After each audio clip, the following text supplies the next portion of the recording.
Okay, hello everyone, and this is group 818, and today we're doing our second presentation. So in the last presentation, we briefly talked about the steps of scenario planning, and we actually know we have to identify a question, we have to examine the space, and then we have to identify a trend. So today we want to put the steps away until we going to discuss the trend later on in our probably a coming video. But today I want to actually expand on the core principles of scenario planning that we've actually went through in our last video.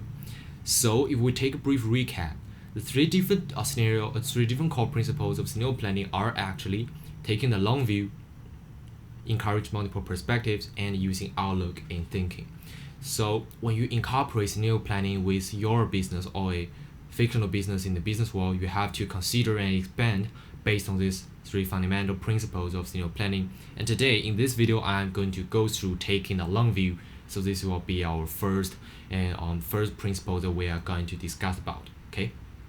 So, So introduce my group mates. Actually, we have 5 people in our group. So basically they will hand the assignments probably, and I'm basically in charge of making the presentation to make you guys understand about core principles. But as long as we go, we have a lot of simulations activities to do as well, which I think may be posted on YouTube channel. Okay, so taking a long view basically means when we're doing scenario planning, we consider a long run, which means first of all, first condition, which I hope you guys, when you guys analyze scenario planning, you can keep in mind is that you have to consider a trend that may emerge for at least 5 to 10 years. This means when you are discussing a particular trend, you are trying to think about this trend may come in the near future. So I don't want to confuse you guys that I mean a trend have to come at least 5 years later, but it can be a near future, like the pandemic has been unleashing certain trends after it's unrestrained in the near future. However, what do we mean is actually a trend that hopefully may emerge for at least 5 to 10 years before it goes on the next level to this trend, which I'll discuss later on my essay. Okay, on my essay, I'm going to talk about that later by backing up it with certain quotes by famous theorists and philosophers. Yeah. So our group actually came to the opinion that we believe that any trend that have to emerge for 5 to 10 years to be considered as something that we can actually work on, otherwise there's no point of doing it. So it is pretty straightforward if you take examples such as e-commerce or artificial intelligence, that a certain artificial intelligence emerges for more than 5 to 10 years. It may emerge forever, but definitely we can separate it into different levels. For instance, now the AI level is at this certain level, and maybe 10 years later, it may evolve into a much higher level in the future. So that is why we're considering like 5 to 10 years at a certain level, but it's definitely going to level up in the future. So that is what we can say about that, okay? And saying that, our second point is actually changes in business model. So business model actually changes along with the trend, and it is a pretty huge change. Actually, it can be highly risky, as a trend may succeed or a switch in the business model may lead to a failure or bankruptcy. So what I mean by here is changes in business model can be pretty complex. There can be a lot of extensions based on this bubble right here. But based on my opinion, based on what our group has been thinking about, that we believe that business model can be basically classified into 2 groups, internal and external business models change. And I'm going to emphasize it in our third video, which means the video after our next video. I'm going to be talking about these changes in the business model thinking. But however, internal basically, if we take a brief sense, it means business operations, which I break it down in organizational structure, marketing, supply chain, and financing. And so these parts are basically involved or classified based on my opinion in internal business models change.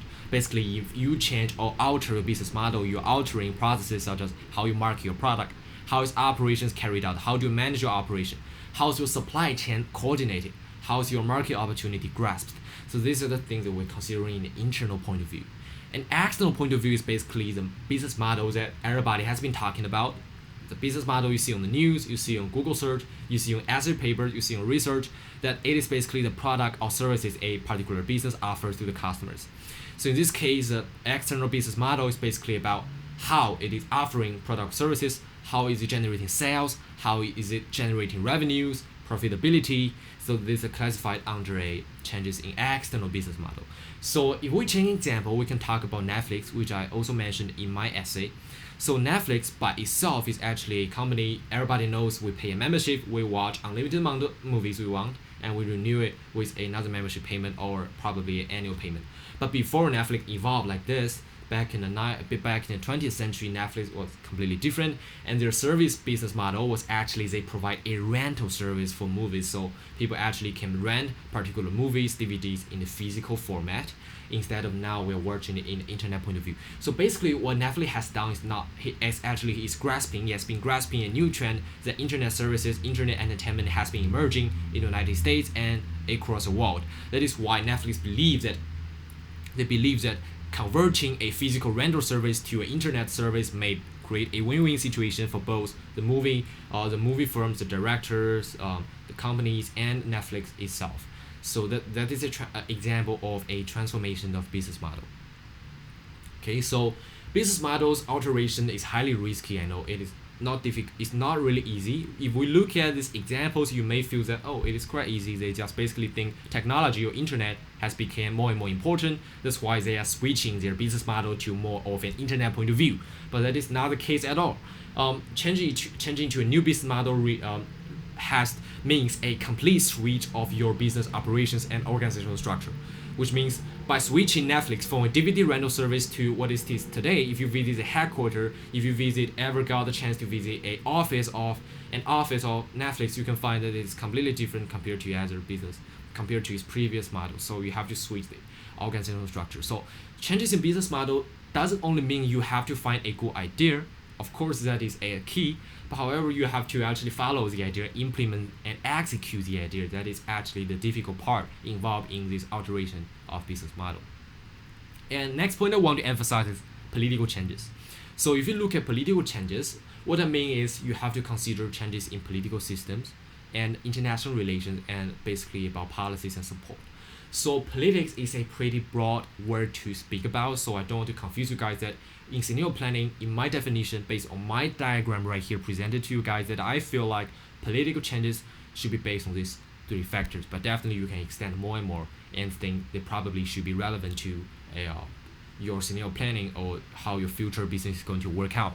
But however, when we talk about political systems, be careful that you're only getting to the details, although you are not also getting to the too far away, the details too deep down. But however, you're not going to care about the broad sense of political systems, such as whether your country is a socialist nation, whether it's a democratic nation, because this is not really worth consideration. Because, for instance, the United States, it's not really possible the U.S. can transform into a socialist society anytime soon, and China is not going to transfer to a democracy as well. So please don't consider this broad concept of politics when you are thinking about political systems, when you consider your scenario planning. But instead, what you are considering about, or you should be thinking about, is the details of political systems instead of in terms of what it links to third point policies. So when different party goes, they implement slightly different political systems. If I'm talking about the US, maybe other countries in the world, there can be drastic changes between the parties. But I would say for US, they act quite similarly, but definitely they have different policies. They have different ideologies between Republicans and the Democrats. So in this case, you have to be careful that certain ideologies may push certain strategies. They may evolve into different forms compared to a last government in power, last president in power. So, for instance, if we take a broad point of view that we know the Republican is more of a conservative party with physical conservatism and social conservatism, while Democratic is more of a liberalistic party.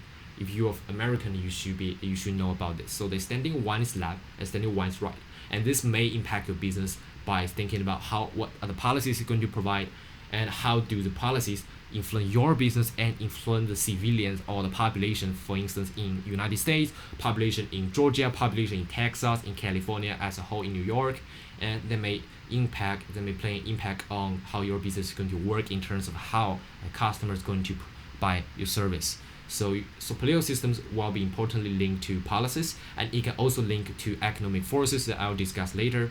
And definitely keep in mind that the purchasing power, or how good are you generating revenues, not only determined by the politics, but it's hugely determined by the economics. But politics and economics are hugely binded together. They're actually hinged. So basically, when you talk about them, you have to link them together, and this will bring us to our third point later on. Okay, so continue with politics changes. So other than political systems, what we are caring about is international relations. So international relations, this I know you guys have been watching about this. You guys may have been considering about international relations due to this COVID pandemic these days. But you may also think about international relations from what happening last year, the trade war between U.S. and China. So we actually got a lot of examples of international relations, no matter whether COVID is happening or not. So international relations is something that's not like a pandemic that is forever happening because the world can't be peaceful. Because every country has to fight for its benefits. Every country has to fight for its civilians. This means the world cannot be kind of equitable, cannot be a equitable format that every country will be friendly to each other. Okay, that means international relations will always be something at stake, and that means in terms of our business we may be affected. So international relations may affect particular market, and by affecting the market it may affect people working under this market, and then it will eventually affect the citizens of a nation. If it gets to the point that it affects the citizens of the nation in terms of economic welfare, in terms of GDP, possibly in terms of GNI, gross national income, in terms of PPP, purchasing power, when you consider this factor and when international relations actually get to this point that it affect this point, this economic indicator, such as the trade war happening last year or 2018 as well. So in this point of view, in this case, it may affect our businesses because purchasing power has been dropping. Or you can say many international issues cause inflation. When inflation happens, I hope everybody knows that what will happen, lowering tax and lowering interest rates. So in this case, basically, and banks not really willing to borrow loans to you, and when inflation happens, you have to expect that your business is not going to be able to sell your products in a flourishing state, in a kind of flourishing state as before, when you were able to generate huge revenues and profit. So basically international relations is still not a complete effect on your business. It really depends. So sometimes it can be pretty shallow in terms of how these issues get to, but in many points of view, international relations can get to a pretty deep part that can get pretty serious. It may affect all the citizens of the nation. It may definitely affect certain market, but sometimes not all the market. Just like in the pandemic, we have Amazon and Zoom still surviving well and actually making more profit than usual. So international relations is definitely something that may affect a portion of market or may affect a lot of the market or all the market of countries. So it really depends. Okay, and our third point is policies, directions, and support. So it links to political systems and the government. So the government definitely has to set its policies in terms of your market, in terms of the whole society. So definitely you have to take account of how the new government in power or the government in a certain period of time is going to alter its policies and how these policies are going to affect your businesses. And this also links to our third point under this little square here is rectangle here is the direction. So every government has its particular budget. This is amount of money they can spend on a particular development such as industrial development or market development. And this is always a limited amount of money, although it can be huge, can be trillions, can be billions. But however, the government usually set a direction on how much to invest in a particular year. So it will be kind of different 2017, 2018, 2019, 2020. The government's budget in terms of its proportion to be spent on a particular market will definitely be different each year according to how each market has been performing. For instance, in 2018, the US market the government may be investing more money on the tech industry to develop, encourage startups, employment, artificial intelligence, technological development, innovations, and this kind of stuff. But however, in 2019 and 2020, we know the pandemic has been kind of frustrating, it's terrible. So the government must spend more money in the medical point of view and in societal welfare. This means government has to spend more of this budget to direct this budget in the direction of helping medical facilities, helping medical staff to facilitate the treatment, to expand the hospitals, to buy ventilators, or to also help those people who are earning less income, or to help those people who are losing their jobs. So definitely your direction may change, like in terms of pandemic and in terms of how each market performs, in terms of international relations. So you have to care about whether your business is something that is under the direction set by its budget of a particular government. If so, you have to try to grasp opportunities that is linked to our third point, support. So if you are one of these business involved in a market that the government is actually caring a lot about in this particular year or in this few years of time, you might have this opportunity to get subsidies, have incentives, because government actually carry out and conduct and actually render incentive alignment to particular businesses. You might get some discount and so on, so you might get certain support. Or the direction of a country may also affect your changes in business model. For instance, if the direction is coming to a technology point of view, it's coming to e-commerce, it's coming to B2B online, coming to IoT, AI, so you might have to alter your business model or change how your business is operating to kind of get this support in the long run. So you have to care about this as well. Okay, and now let's talk about considering huge long-term impact across multiple factors. So what do I mean here is that when we're taking a long view, remember to use the STEP model. That we'll get to that later. This is pretty important on every principle of scenario planning, and I hope I will be able to explain this model further with my Venn diagram here and with more diagrams that I created. So just in terms of taking the long view, we say that we have to consider factors including the social factor, technological factor, environmental factor, economic factor, and political factors, because they really interconnected to each other. What I say is they actually hinge to each other, which means they are kind of forming a Venn diagram with 5 circles intersecting a same area, which means these 5 factors are interconnecting, they're correlating to each other, they're closely correlated. Okay. Yeah. So when you consider politics, you know politics do affect economics do affect environment, so on and so forth. Okay. And then we also should consider about the social, technological, economical. Yeah, sorry for that. And sorry for I was repeating. Yeah, getting a little bit tiring. Okay, so after STDP, what we're doing is we try to see whether certain factors will affect me. We're not going to just analyze what is ST, what is S, what is T, blah blah blah. But if we observe a certain phenomenon that is spotted within the factors in STDP or more, we have to make link to our business. Whether you are linked to our business, for instance, politics may directly link to economics, and that will link to our business. Maybe technology will link to economics, and it will link to our business. Maybe social will link to our business, so on and so forth. So we have to try to make connections back to our business. Okay. And then we want to talk about changes in stakeholders' interest. That is of great importance. That remember, stakeholders, we have internal and external stakeholders. So internal stakeholders are those such as managers, such as employees, such as investors, such as your CEO, such as board of directors. And our external stakeholders can be pressure groups, it can be an environment agency, it can be government, so on and so forth. So in this point of view, that stakeholders' interest may change when we do scenario planning. That, for instance, in the next 5 years, the stakeholders' interest may change. And the change of interest basically is a bit vague. So what I mean by changes in stakeholders' interest basically can be broken down into perspective and demand. So stakeholders look at different stuff. For instance, especially for shareholders, they do look for different returns. They do look for different qualities that the company is equipped with when they are making a decision whether they should invest into the company or not. So this means a particular business has to make a lot of considerations in terms of what to show the stakeholders, what to develop in terms to gain their investment.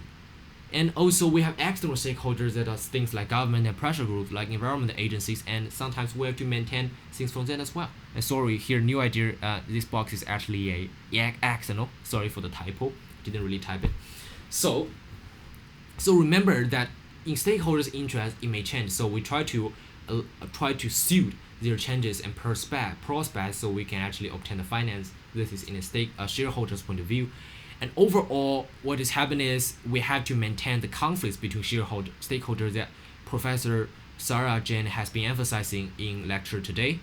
The professor said that that stakeholders' interest is always having conflicts. There's no win-win situation usually. It's pretty hard. So we have to compromise between internal and external stakeholders, which is usually the case. Is that sometimes, for example, we take Body Shop for instance. Body Shop is actually using animal testing. And definitely the company doesn't care about that because the company believes their goal is to make profits. So any way that they can publish their product, they can launch their product successfully, either way they're going to gain profits. So they care about profits and revenues.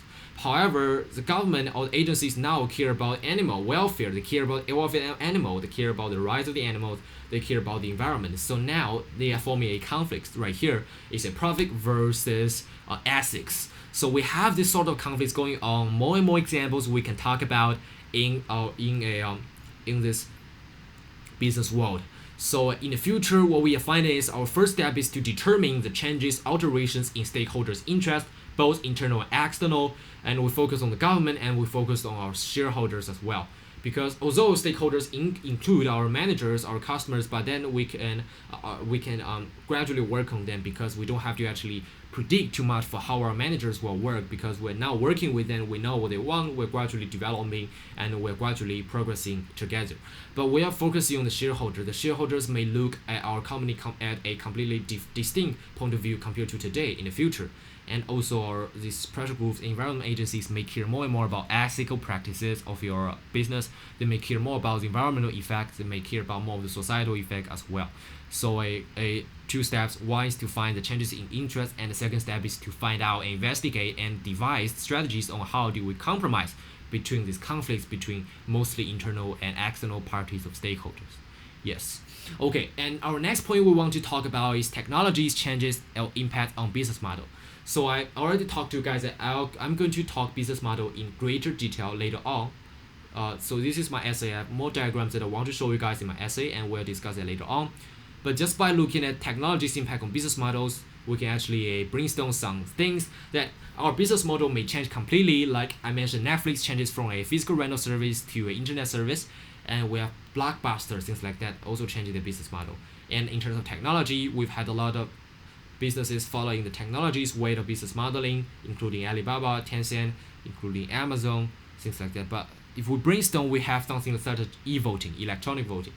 So especially during the pandemic, I know the election is coming up in November to find out whether Joe Biden will win or Donald Trump, but we are not sure about whether November will be the time that everybody can actually go out to vote in a public area. We're not sure about that because USA is now having severe COVID pandemic. So we're predicting right now is possibly we'll have something such as we may have something like a mail-in ballot that is actually quite a traditional method that is employed in countries around the world. For instance, in where I live, in Singapore, if there's a United States citizen here, they can actually vote for whether Donald Trump or Joe Biden they like for the president, and they can put this result in a voting ballot, and they can send this ballot, deliver them back to the states, to wherever they live, to be counted as a vote. However, what we want now is kind of something like e-voting.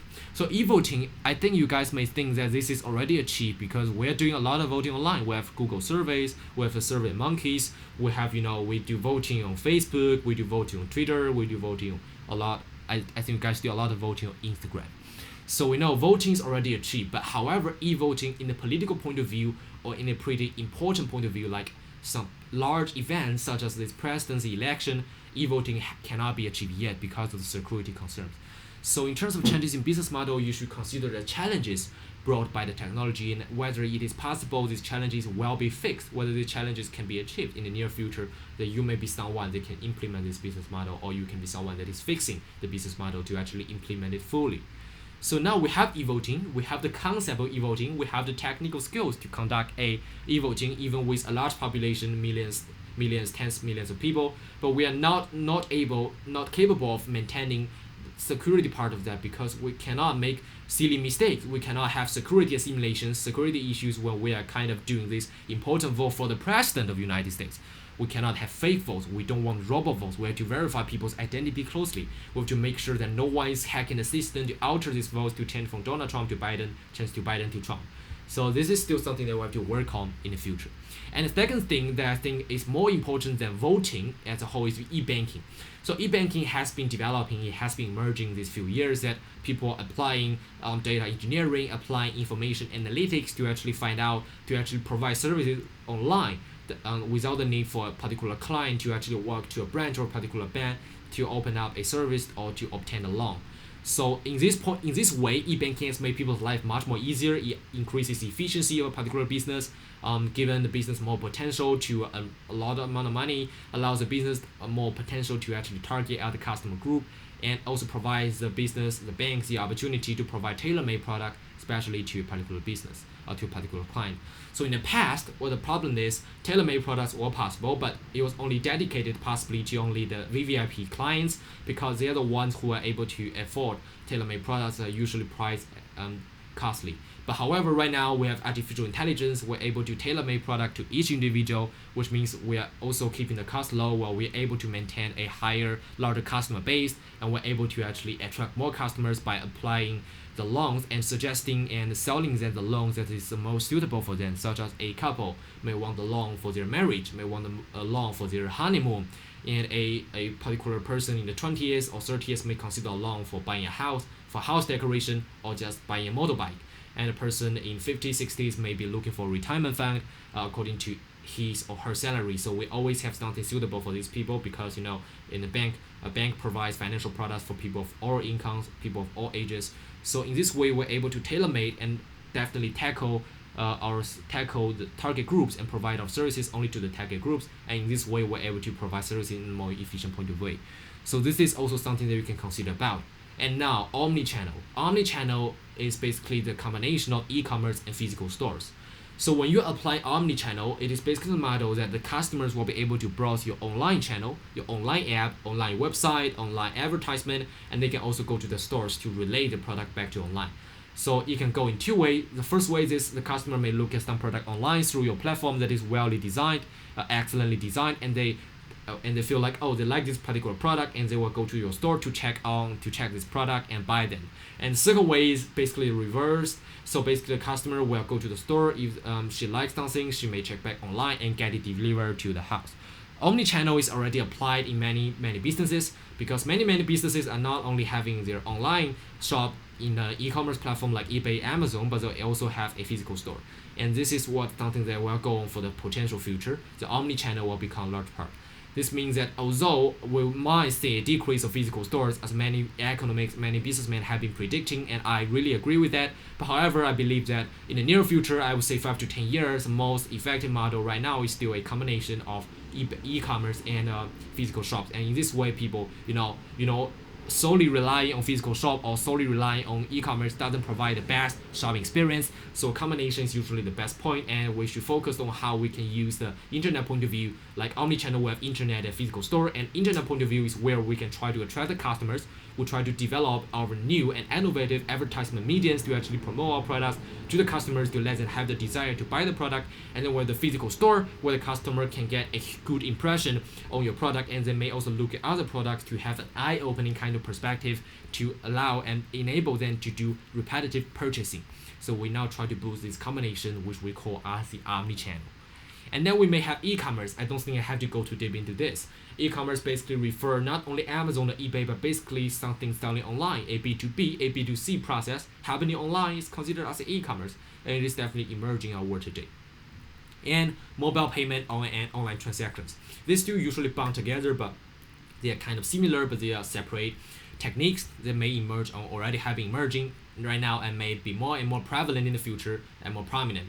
So a mobile payment, I guess you guys know, is still many countries employing, like China. We are kind of developing this no wallet policy. Nobody has to bring a wallet. People use their phone to pay with their social media accounts, and definitely in the US as well. And we see Visa also have this handwear kind of a wearable payment that is also emerging in USA, which I've seen a lot. People just buy by scanning. And moreover, we have online transactions, which is something that also stem as e-voting. Security measures have to be leveraged. Security measures are very important in these processes. But definitely by e-voting, what that means, e-voting is definitely important. Along with online transaction, you have to maintain the safety aspect of that. And if it goes successful, like many companies already doing now, online transaction is actually more and more convenient, more and more efficient. Okay. And now I want to talk about technology's impact on business operations, which is also an important point to discuss about. And the first point is redundancies of certain occupations. It's pretty sad to say that technology is actually also a trade-off concept, that technology really helps us to increase our efficiency. It makes people's lives easier. I would say in many points of view, it actually provides people with more educational opportunities and work opportunities as well. But however, it is also making people losing their jobs.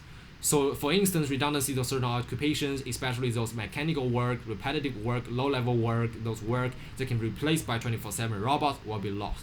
This means when in the world, whether you are still a student that you're trying to find a career, deciding a career in the future, or you are an employer, you have to be aware of the redundancies of certain occupations that you don't need, so you can better plan off your budget in the future and your talent search process. And the second thing is you have to incorporate artificial intelligence. This is something that is emerging in the future for many businesses, even including restaurants. They are using AI to analyze their whether whether the menus are popular, whether each dish is popular, which dish is not so popular, how can they improve. They're also using AI to analyze their revenues, profits, and this kind of data of their revenue. And so definitely more, even for larger businesses like Google, they rely on AI every day. Our search that we do, the services that they provide to us, the website that we go are based on artificial intelligence. They're tailor-making products to us. They're providing us with most prominent, most popular searches result to us. And YouTube, we're having artificial intelligence to do suggestions to us, like recommendations. Everybody knows algorithms. Yeah. So of course you have to also plan on how you can develop and implement artificial intelligence inside your business model. Moreover, it is also about virtual teams. So virtual teams definitely means something means working geographically in different locations while we only meet digitally.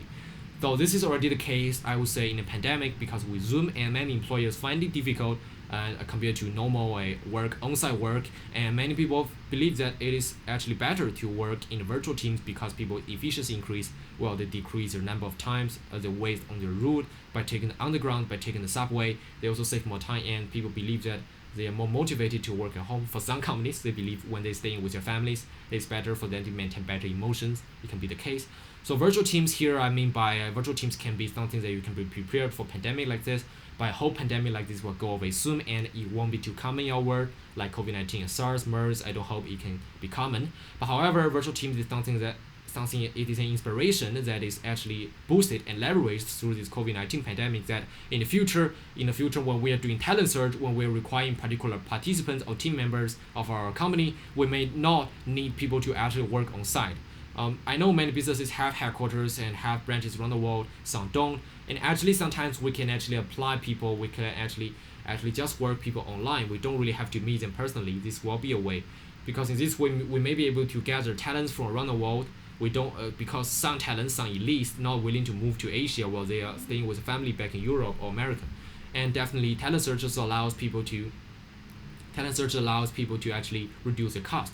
When you're paying the same amount of salaries, definitely if the person do not really have to work on site to Asia, then the person in America, you don't have to pay for their flights, you don't have to pay for certain perk benefits, such as if they have any children, the children have to go to a local school here, you have to pay for this education, you may have to pay for the rental, you have to kind of do a lot of this and provide them with work permit or so on and so forth. So you're saving a lot of time, you're saving a lot of cost at the same time as well. Okay, and also machineries. I don't want to go too deep. That is a replacement of machineries such as computer-aided design, computer-aided manufacturing. Machineries replacement can be something that will directly replace a particular group of workforce, or it can be something that can assist the production to improve efficiency, such as CAD and CAM. Okay, and lastly, our two talks that we have to go through before we end this video is to focus on economy, the economics point of view. So we break it down under macroeconomics that investigate the economy of a country, of the market, of the market as a whole, and microeconomics that investigates individual households and particular smaller markets and businesses. So if we talk about macroeconomic forces, we have a lot of indicators that I think everybody should be familiar about, which include inflation, deflation, our gross domestic product, our gross national income, people's purchasing power, our housing, income, and employment. So these are more the general indicators that we look when we examine whether our society is now in economic developed point of view, or is it having a recession, is it having a slump, something like that. We're kind of focusing on this 1, 2, 3, 4, 5, 6, 7, 8. We're focusing on these 8 indicators right now. Okay. So when we talk about microeconomic forces, you have to plan for these certain things. And for instance, like pandemic happening right now, we're able to plan whether there can be something like an inflation happening in the future. There can be a certain deflation happening as well. So we're able to actually plan out these things. Although sometimes this inflation deflation can go rapidly away, and that may not matter us too much. But if it goes to a longer extent, we may have to change some strategies like just in case or just in time inventory management, and finance, how we do financing, how we do loans. We have a lot to consider about when we're doing that.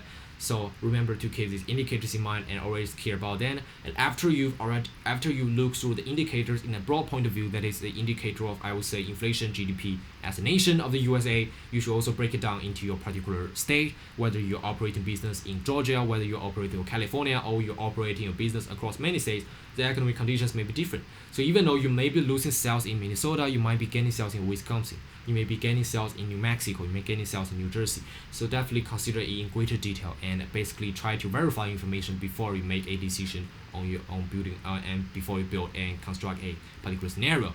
And macro, when we talk about macroeconomic forces, we can also talk about the financial market.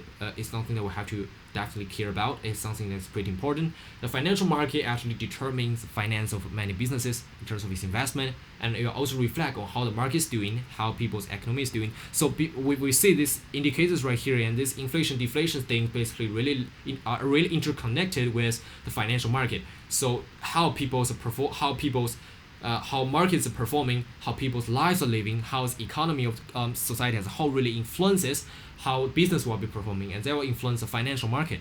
It will influence the individual's purchasing power, and that will influence how much your profit will a business make.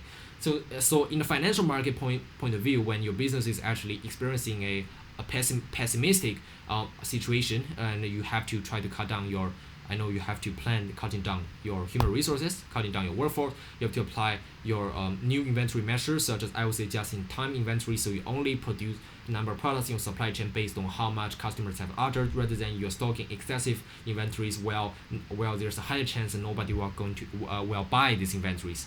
And definitely, you can also think about supply chain coordination, whether you are still going to apply services signing contracts between supplier, distributor, manufacturer. Are you going to terminate this contract? Are you going to shorten this contract, or take any step further after you've experienced a market slump, market recession? I don't know. So you have a lot of things to consider when the financial market alters. But however, what I say is financial market changes a lot because different products, different businesses perform good and bad at different times, such as medical technologies perform better in pandemic, but sometimes like some companies, technology companies, they perform better, perform worse in pandemic, and same for many food businesses, restaurant businesses. So this means when you look at the financial market, corresponding to yourself, look at the financial market according to your company, look at it as a whole as a nation, look at the financial market that correspond to your business, to your market, to your industry, and that will basically make more sense to you. Moreover, we want to talk about market uncertainties. So when we talk about market uncertainties, we think about aggregate demand and supply, which is also a factor we consider in macroeconomic point of view. So aggregate demand and supply basically make up uncertainties when, for instance, supply larger than demand or demand larger than supply, then uncertainties. This is basically the uncertainty. So sometimes last week our product may be gaining popularity, but the next week, no, our product is not gaining popularity. Same for the market as well, in the macroeconomic point of view.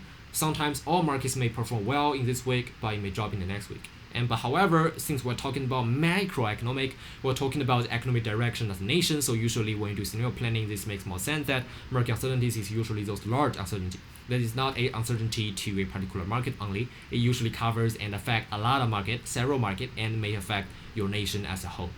Okay, moving on to microeconomic forces. The first one we just mentioned, aggregate demand supply. So not only as a whole for a nation, just for a particular market, that we're getting micro and macro, just focus your market. For instance, your technological market, your journalism market, your medical biology product market. So there can be demand and supply uncertainties in the market as well that hopefully you can predict, and many ways that you can make this scenario planning, that you can look at past examples, look at your history, analyze, learn from your past. You can do simulations actually based on the purchasing power right now and based on how companies similar to you, your competitors are doing. Then you try to alter this result to your own situation to find out that whether your business will perform well or bad, how much product are you going to produce to meet the supply, how much demand will there be possibly. These are things we can consider. And other than that, also you can use not only simulations, you can conduct some trials, some research, try to gather secondary research, or you can conduct primary research by consulting experts to find out what's happening in the future. But definitely though, I'm talking about this in a micro point of view, but now it's linked to macro, because when you're talking about demand supply uncertainty, it's many times not only linked to the customer's preferences, which means sometimes customer like this shirt, sometimes customer like that shirt. Definitely this can be a reason, but sometimes it can be caused by this inflation, deflation, this kind of thingies. And it can also be caused by how other markets are doing. So your customers who are buying your product, if you are a camera maker, camera industry, your customers may be working in medical industry. If the medical industry has been experiencing downfalls, that they're not sufficiently paying the salaries of these workers, or the workers don't have enough opportunities, then the medical industry actually influences your camera industry, because the people who are working in the medical field will be less likely, maybe 20-30% less likely to buy your camera once a month, or something like once a year, something like that. Okay, so you try to link between, play around with macro and micro closely. Also next point I want to make is market uncertainties. So yeah, same thing and market competition. So when you talk about micro point of view, you're actually focusing on your particular market, particular businesses. So you can make predictions based on competitions, see how your competitors are doing, and link it back to your business model to see how can you make some innovations, what innovations can you make in order to kind of create some distinct features, characteristics compared to your competitors. Lastly, is your industry and market potential that you have to examine in the future 5 to 10 years, whether the market that you are staying now, whether the parameters of a particular market may work well in the future, they will still have the potential, or you have to make some changes, which usually means changes in your in terms of internal operations, and external in terms of your product and services, how you offer them, the format of your product or services, and your product and service as a whole. This business model, internal and external business models may have to change when you're deciding on industry and market potential in the future. Okay, so this is pretty much about this video. I think I've been talking about a lot and I've been assimilating a lot of information to you guys, but it's not really complicated. It is just a brainstorming map to get you guys thinking about what you should consider before you do scenario planning. So when you actually go and do it, you don't miss out some important point and factors then. So then it'll increase your chance to make a reliable, plausible, feasible scenario planning that may possibly help you in certain areas of your business in the future. Okay, so this is our video, and now we finished with taking a long view, but we have 2 points to go through. Other than taking a long view, we still have another point. We still have 2 core principles. I'll show you guys now so you guys know what we're talking about in our next video. So yeah, we've done taking the long view, and I'll leave using outlook and thinking for a while because it's really kind of overlapping many things we talk in long view and encourage multiple perspectives because it's about thinking, considering the factors. And now next video I'm actually focusing on encourage multiple perspectives. I'm going to use a flowchart again to kind of brainstorm, explain these extensions based on this core principle, and I hope that you guys will catch me up on this next video. Okay, so thank you for watching, and I'll see you guys in the future.